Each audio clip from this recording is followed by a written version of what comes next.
पूर्णस्य पूर्णमादाय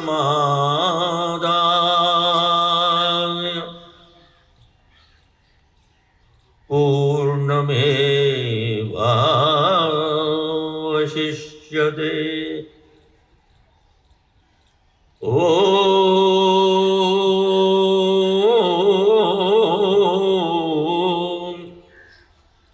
शांति शांति शांति। सीधी कमर करके बैठे, चाहे ये सेल्फा या क्या सुल्फी सेल्फी, इसका चाहे कम प्रयोग करें, लेकिन भगवान के नाम का स्मरण अवश्य करें।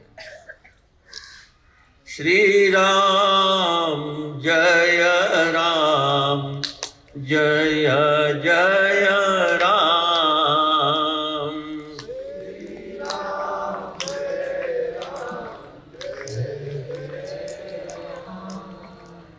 अभी जब से मैं इस कार्यक्रम में मंच पर आया हूं, तब से हमारे दीक्षित जी कहो, उनकी संचालिका महोदया कहो, सबका एक ही बात पर बड़ा आग्रह है, ताली बजाओ ताली बजाओ।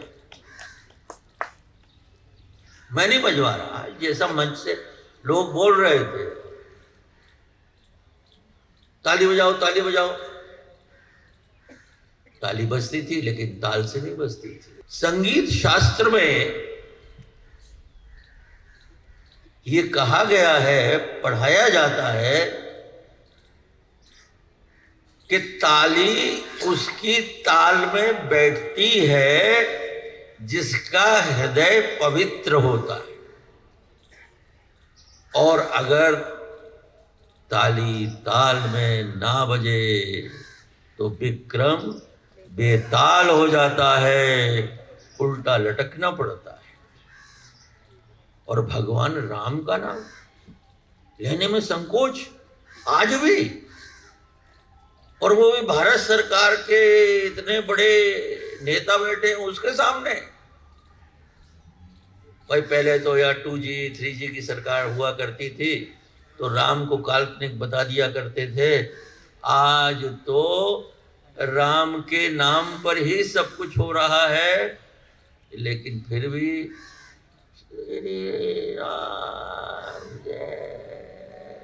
जो गर्दन किसी ने आपकी पकड़ ली हो, प्राण निकल रहे हो, तो अभी मत भले ही लो, लेकिन जब प्राण निकलेंगे तब तो राम नाम सत बच्चे करनी ही पड़ेगी। इसलिए प्रेम से बोलो श्री राम जय राम जय जय राम। श्री राम जय राम जय जय राम।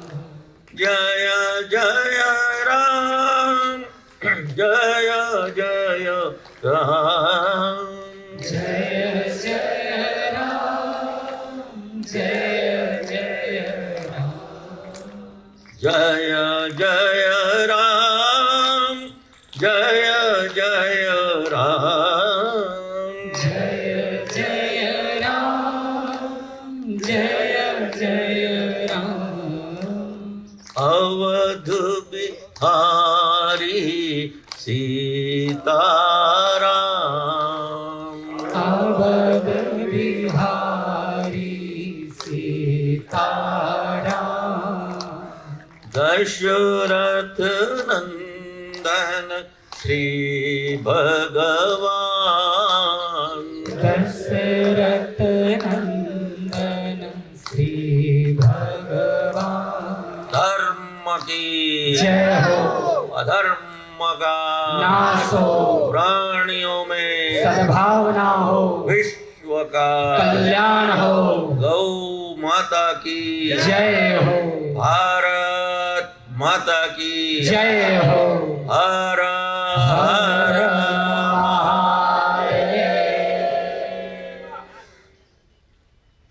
हर अभी हमारे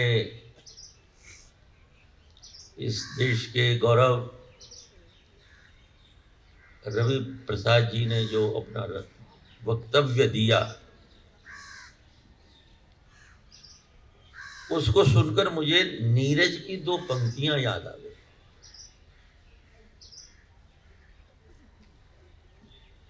हवा चली पश्चिम की ऐसी, हवा चली पश्चिम की ऐसी, अरे कला हो गई नंगी, और अंग्रेजी का राग अला पे हिंदी की सारंगी।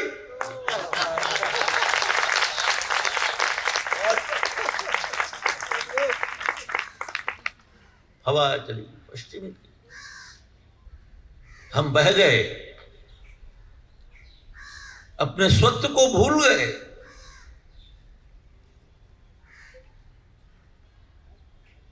मुझे किसी ने एक प्रसंग सुनाया था कि एक बार एक भारतीय दार्शनिक विदेश में प्रवचन करने गए, तो वहां पर एक नंगों का क्लब था, जहां सब नग्न होकर ही जाते थे। अब इन दार्शनिक महाशय ने, ये भारत के थे, इन्होंने कहा भाई वहां नंगों के बीच में जाना है तो नंगे ही होकर जाना पड़ेगा। लेकिन जब वहां पहुंचे तो स्थिति उल्टी थी, नंगे सब कपड़े पहने हुए थे और ये दार्शनिक महोदय नंगे खड़े थे।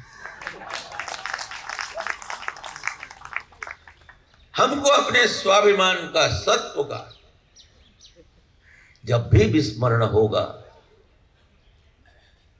तो हमारा मानसिक, शारीरिक, सारा का सारा चिंतन बिगड़ जाएगा, और चिंतन से ही स्वास्थ्य का सीधा सीधा संबंध है। और इसलिए आरोग्य के बारे में अभी जो हमारे दीक्षित जी ने बताया, इन्होंने कहा कि आरोग्य हो गया, उसको स्वास्थ्य ठीक करना है। और सभी रोगी हैं, मैं जहां भी जाता हूं वहां रोगी मिलते हैं, और 7-8 रोगों के रोगी मिलते हैं।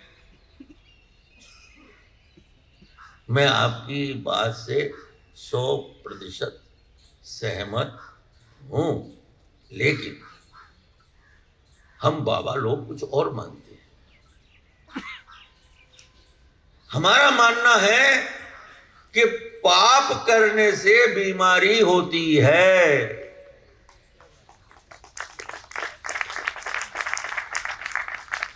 कर्मज रोग, जिसके लिए शब्द प्रयोग आयुर्वेद के जो लोग हैं वो इस बात को जानते हैं।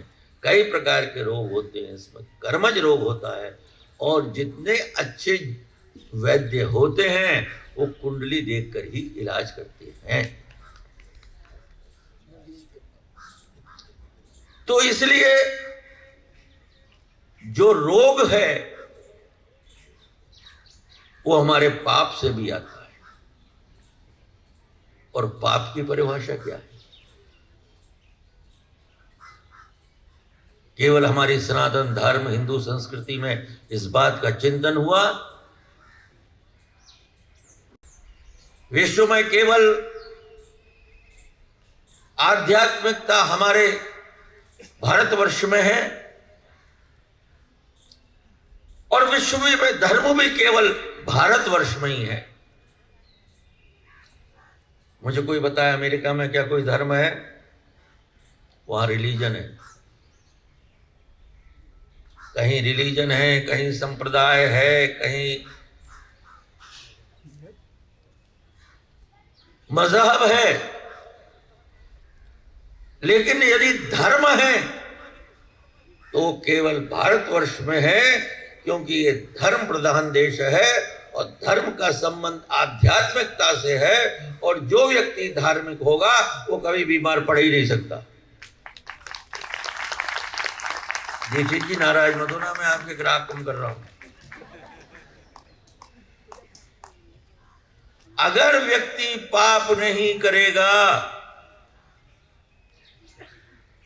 तो पूर्व जन्म के हुए कर्म पाप है वो तो भोगने पड़ेंगे, लेकिन इस जन्म के जो तात्कालिक रोग हैं वो नहीं होंगे। जैसे मैं आपको उदाहरण के तौर पर बताता हूं, आदमी अनैतिक काम करेगा, कहीं कोई घोटाला करेगा। वैसे ये देश घोटालों के लिए बहुत मशहूर है। तो घोटाला करेगा तो दुविधा में रहेगा, रात को नींद नहीं आएगी, अनिद्रा हो जाएगी, ब्लड प्रेशर बढ़ जाएगा, शुगर हो जाएगी। एक जरा से गलत कार्य करने से उसको कितनी बीमारियां लग गई। इसलिए हमारे यहां कहा गया आचरण की पवित्रता धृति क्षमा दमोस्तेयम शौचम इंद्रिय निग्रह हे विद्या सत्यम क्रोधो दशकम धर्म लक्षण। ये धर्म के 10 लक्षण जिसमें रहेंगे वो कभी रोगी हो ही नहीं सकते। और इसलिए हमारा ये देश धर्माधिष्ठित देश है। धर्म कब आया, कहां से आया, ये प्रश्न करते हैं ना। भाई सनातन धर्म कब पैदा हुआ?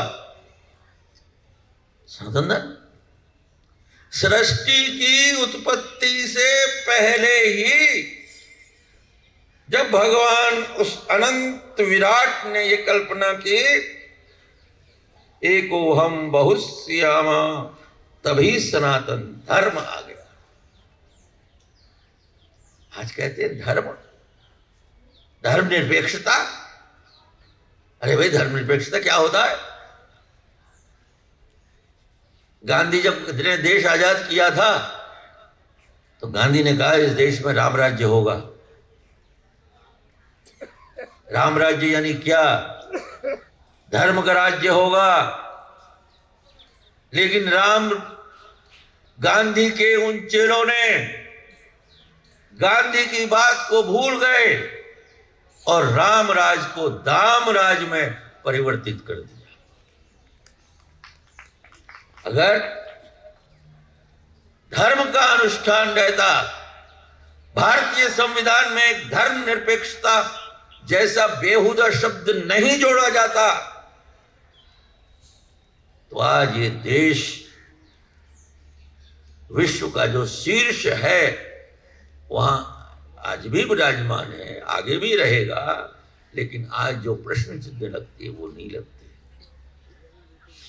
आज हम जो तीसरी इकोनॉमी बनना चाह रहे हैं, हम पहली इकोनॉमी होते देश के यदि धर्म का हमने आचरण किया।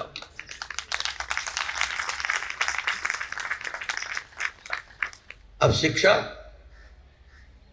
हमारे रविशंकर जी बैठे हुए हैं, मैं इनसे आग्रह करूंगा, प्रभु आपको 9 साल हो गए इस देश की शिक्षा में, तो कुछ आगे पीछे आपने क्लास कर दी, वो नहीं मानना। अरे अकबर को महान, तो क्या अकबर था वो तो गया, राणा प्रताप था बेईमान?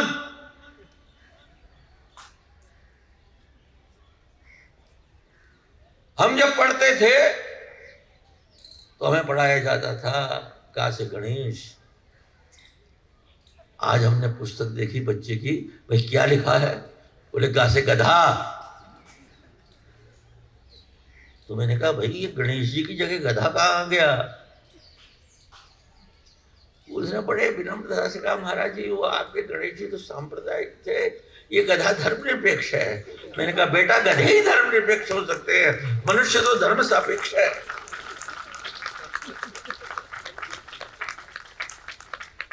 आप सब लोगों को देखकर मुझे बड़ी प्रसन्नता हो रही है और रविशंकर जी को जाना भी है आगे। मैं तो ऐसी बातें आपसे बहुत देर तक करता रहूँगा। मैं आपके इस कार्यक्रम में जो अभी एक बात कही रविशंकर जी ने, ये अंतर्राष्ट्रीय सम्मेलन तो है, लेकिन आजकल हर जगह एक फैशन चला है, इंटरनेशनल विद्यापीठ, ग्लोबल समिट।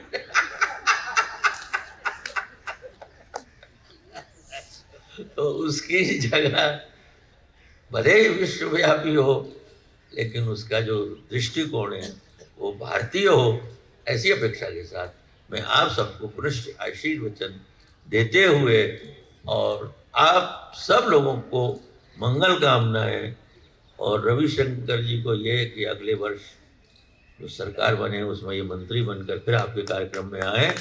और